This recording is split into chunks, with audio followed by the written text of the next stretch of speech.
आज 15 अगस्त 2021 है। हिंदुस्तान आज अपनी आज़ादी का 75वां सालगिरह मना रहा है।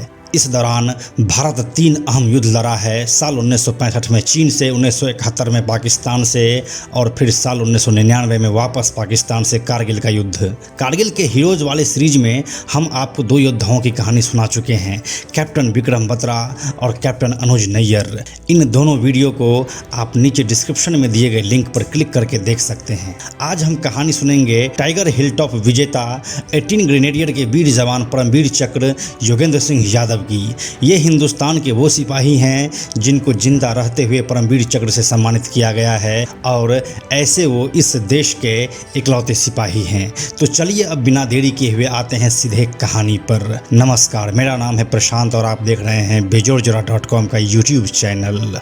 10 मई 1980 को उत्तर प्रदेश के बुलंद शहर के अहिर गांव में योगेंद्र का जन्म हुआ था। उनके पिताजी करण सिंह यादव कुमाऊं रेजिमेंट का हिस्सा थे। वे पाकिस्तान के खिलाफ 1965 और 1971 की जंग में शामिल रहे। 5 मई 1999 को योगेंद्र यादव की शादी हुई थी। उस समय वह केवल 19 साल के थे। नई दुल्हन के साथ 15 दिन भी नहीं बीते थे कि जम्मू से वार के लिए फ़ोन आ गया। 20 मई 1999 को उन्होंने जम्मू में रिपोर्टिंग की। पाकिस्तान ने इंडियन आर्मी पर अटैक कर दिया था। ग्रेनेडियर योगेंद्र सिंह यादव भारतीय सेना के 18 ग्रेनेडियर्स का हिस्सा थे। घातक कमांडो पलटन के सदस्य ग्रेनेडियर यादव को टाइगर हिल के अति महत्वपूर्ण दुश्मन के 3 बंकरों पर कब्जा करने की जिम्मेदारी दी गई थी। इस तरफ से प्लान यह था कि 18,000 फीट के ऊंचाई वाले टाइगर हिल के उस ओर से ऊपर चढ़ना है जिधर से दुश्मन सोच भी ना सके। यह बहुत ही ज़्यादा मुश्किल टास्क था, लेकिन इंडियन आर्मी की हिम्मत से बड़ा नहीं था। 100 फीट से ज़्यादा की खड़ी चढ़ाई चढ़ने की थकान को नज़रअंदाज करते हुए सैनिकों को गोला बारूद से लैस प्रशिक्षित पाकिस्तानी आतंकियों से भरे उन बंकरों पर हमला करना था जो दूसरी तरफ से आगे बढ़ने वाले भारतीय सैनिकों को ऊपर से बैठकर बिना किसी कठिनाई के मार रहे थे। फिर क्या था, ग्रेनेडियर यादव ने हिम्मत दिखाते हुए आगे बढ़कर इस जिम्मेदारी को संभाला, जिसमें उन्हें सबसे पहले पहाड़ पर चढ़कर अपने पीछे आती टुकड़ी के लिए रस्सियों का एक रोप तैयार करना था। 3 जुलाई 1999 की अंधेरी रात में मिशन शुरू हुआ। बहुत ही ज़्यादा सावधानी से ऊपर चढ़ते हुए कमांडो टुकड़ी दुश्मन के बंकर के पास पहुंची ही थी कि दुश्मनों ने मशीन गन, आरपीजी और ग्रेनेड से भीषण हमला बोल दिया। इस हमले से भारतीय टुकड़ी के अधिकांश सिपाही शहीद हो गए और ज़्यादातर वहां से छिटपुट हो गए। इस हमले में खुद योगेंद्र यादव को 3 गोलियां लगी। यह गोली मानो उनके शरीर पर एनर्जी का काम किया। यादव ने 3 गोलियां लगने के बावजूद खड़ी चढ़ाई के अंतिम 60 फीट अकल्पनीय गति से पार किए, लेकिन ऊपर पहुंचते ही दुश्मनों की भारी गोलीबारी ने उनका स्वागत किया। यादव ने अपनी दिशा में आती गोलियों को अनदेखा करके दुश्मन के पहले बंकर की तरफ धावा बोल दिया। निश्चित मृत्यु को छकाते हुए बंकर में ग्रेनेड फेंककर यादव ने पाकिस्तानी आतंकियों को मौत की नींद सुला दी।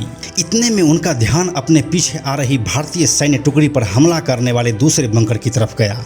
यादव ने जान की परवाह न करते हुए उसी बंकर में छलांग लगा दी जहां 4 आतंकी मशीन गन लेकर बैठा था। ग्रेनेडियर यादव ने अकेले उन सबको मौत के घाट उतार दिया। इस समय तक यादव का एक हाथ टूट चुका था और करीब 15 गोलियां उनको लग चुकी थी। वो लगभग मरने की हालत में जमीन पर बेसुध लेटे हुए थे। उसी समय एक और पाकिस्तानी टुकड़ी इंडियन आर्मी पर अटैक की नियत से आई, लेकिन उसने देखा कि वह इलाका अब खाली पड़ चुका है। फिर भी वो लोग भारतीय सैनिकों को गोली मारकर खुद को संतुष्टि दे रहे थे। जो कहानी हम अभी आपको सुनाने जा रहे हैं वो खुद योगेंद्र यादव कौन बनेगा करोड़पति के शो में बताए थे। लड़ाई के दौरान पाकिस्तानी सैनिक ने एक गोली इनके सीने में दागी। जैकेट में जेब के सिक्के थे, सिक्कों ने उनकी जान बचा ली। उन्होंने बताया, सीने में गोली लगते ही मुझे एहसास हो गया था कि मैं जिंदा नहीं बचूंगा। हाथ में गोली लगने से वह सुन्न हो गया था। ऐसा लग रहा था जैसे हाथ जिस्म से अलग हो चुका है। योगेंद्र सिंह यादव ने आगे बताया, मैंने अपना हाथ उखाड़ने की कोशिश की लेकिन हाथ जिस्म से अलग नहीं हुआ। मुझे एहसास हो चुका था कि मेरी मौत नहीं हो सकती। उन्होंने बताया कि वह 72 घंटे से आधा डिब्बा बिस्कुट पर जिंदा थे। अब तक इंडियन आर्मी के उनके साथी भी उनके पास आ चुके थे। उन्होंने देखा कि योगेंद्र यादव का एक हाथ टूट चुका था और उन्हें करीब 15 गोलियां लगी हुई थी। फिर उनको वहां से नीचे उतारा गया।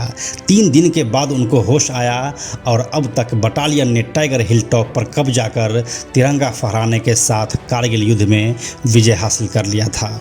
26 जुलाई साल 1999 को युद्ध समाप्ति की घोषणा की गई और भारत ने एक बार फिर से इस युद्ध में पाकिस्तानियों को धूल चटा दिया। उसी साल 15 अगस्त 1999 को नायब सूबेदार योगेंद्र सिंह को परमवीर चक्र से सम्मानित किया गया।